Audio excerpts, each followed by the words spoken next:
Hi, എല്ലാവർക്കും കിച്ചണിലേക്ക് സ്വാഗതം. ഞാൻ ലക്ഷ്മി. ഇന്നിവിടെ ഉണ്ടാക്കാൻ പോകുന്നത് ബജ്ജിയാണ്, സവാള ബജ്ജി. അതെങ്ങനെയാണ് ഉണ്ടാക്കുന്നതെന്ന് നോക്കാം. അതിനു മുമ്പ് നിങ്ങൾ എൻ്റെ ചാനൽ സബ്സ്ക്രൈബ് ചെയ്തിട്ടില്ലെങ്കിൽ ഒന്ന് സബ്സ്ക്രൈബ് ചെയ്തേക്കണേ. അടുത്ത് കാണുന്ന ബെല്ലൈക്കൻ കൂടി എനാബിൾ ചെയ്യുകയാണെങ്കിൽ ഞാൻ അപ്പോൾ ഇടുന്ന വീഡിയോയുടെ നോട്ടിഫിക്കേഷൻ നിങ്ങൾക്ക് ഉടനെ ലഭിക്കുന്നതായിരിക്കും. അപ്പോൾ നമുക്ക് വീഡിയോയിലേക്ക് കടക്കാം.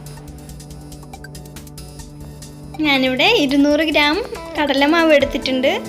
ഇതിലേക്ക് ഒരു സവാള ചെറുതായി അരിഞ്ഞത് കഷ്ണങ്ങളാക്കിയത്, പിന്നെ ഒരു 3 പച്ചമുളക് നെടുകെ കീറി കഷ്ണങ്ങളാക്കിയത്, പിന്നെ കുറച്ച് മല്ലിയിലയും പിന്നെ 2 തണ്ട് കറിവേപ്പിലയും കൂടി അരിഞ്ഞതാണ്.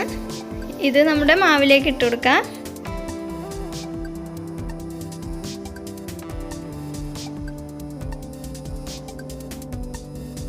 ഇനി ഇതിലേക്ക് 1 ടീസ്പൂൺ മുളക് പൊടി, 1/2 ടീസ്പൂൺ മല്ലിപ്പൊടി, 1/4 ടീസ്പൂൺ മഞ്ഞൾപ്പൊടി, 1/4 ടീസ്പൂൺ ഗരം മസാല, 1 ടീസ്പൂൺ കാശ്മീരി മുളക് പൊടി, ഉപ്പ് ആവശ്യത്തിന്. ഞാൻ 1 ടീസ്പൂണാണ് ചേർത്തത്. ഇനി ഇത് നന്നായി ഒന്ന് മിക്സ് ചെയ്തെടുക്കാം. അല്പം നാരങ്ങ നീരും കൂടി ചേർക്കണം. 1 ടീസ്പൂണോളം മതി.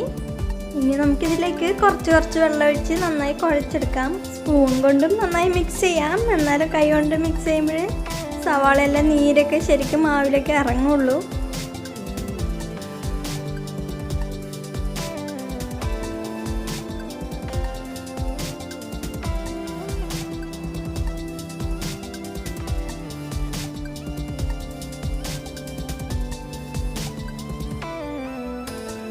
വെള്ളം ഒരുപാടാവരുത്, ആവശ്യത്തിന്. നമ്മൾ സ്പൂൺ കൊണ്ട് ഇങ്ങനെ എടുത്താൽ വീഴുന്ന പരുവായിരിക്കണം, അല്ലെങ്കിൽ എണ്ണയിൽ പരന്നു പോകും.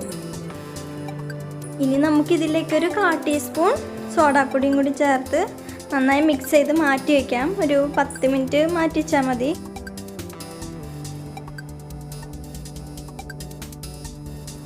ഇതിപ്പോൾ ഒരു 10 മിനിറ്റ് കഴിഞ്ഞിട്ടുണ്ട്. ഇനി നമുക്കിത് ഫ്രൈ ചെയ്തെടുക്കാം. ഇത് ഒരുപാട് നേരം വെച്ചിരിക്കണ്ട, കാരണം വെള്ളം ഇങ്ങനെ വന്നുകൊണ്ടിരിക്കും സവാളേൻ്റെ, കണ്ടോ? അപ്പോൾ നമുക്കിത് അധികം നേരം ഒന്നും വയ്ക്കേണ്ട ആവശ്യമില്ല. ഇനി ഇത് ഫ്രൈ ചെയ്തെടുക്കാം. കടായി നന്നായി ചൂടായി വന്നിട്ടുണ്ട്. ഞാനിവിടെ സൺഫ്ലവർ ഓയിലാണ് ചേർക്കുന്നത്. നമ്മുടെ എണ്ണ ഇവിടെ നന്നായി ചൂടായി വന്നിട്ടുണ്ട്. ഇനി ഇതിലേക്ക് നമ്മൾ നേരത്തെ മിക്സ് ചെയ്ത് വെച്ചിരിക്കുന്ന കൂട്ട് കുറച്ചായിട്ട് ഫ്രൈ ചെയ്തെടുക്കാം.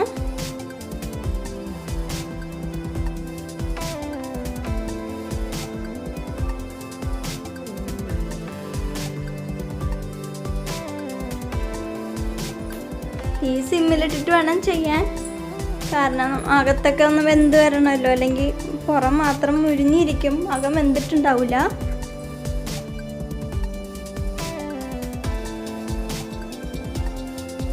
നമ്മുടെ ബജ്ജി ഒരു സൈഡ് നന്നായി മുരിഞ്ഞു വന്നിട്ടുണ്ട്. ഇത് തിരിച്ചിട്ട് കൊടുക്കാം.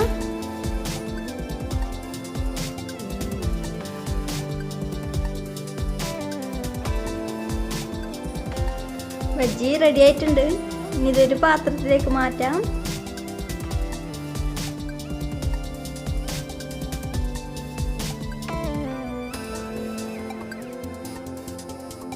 ബാക്കിയുള്ള മാവും കൂടി ഇതുപോലെ ഫ്രൈ ചെയ്തെടുക്കാം.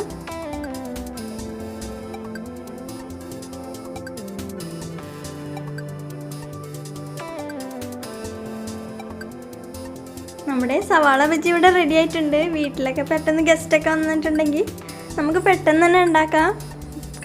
ഭയങ്കര കഷ്ടപ്പാടൊന്നുമില്ല, അത് വളരെ ഈസി ആയിട്ട് തന്നെ ഉണ്ടാക്കിയെടുക്കാം. അപ്പോൾ ഇതെല്ലാവരും ട്രൈ ചെയ്ത് നോക്കില്ലേ? ഇഷ്ടമായാൽ കമൻറ്റും ലൈക്കും ചെയ്യാൻ മറക്കരുത്. അപ്പോൾ അടുത്ത റെസിപ്പി ആയിട്ട് നമുക്ക് വീണ്ടും കാണാം. ശുഭദിനം. എല്ലാവരും ദൈവം അനുഗ്രഹിക്കട്ടെ.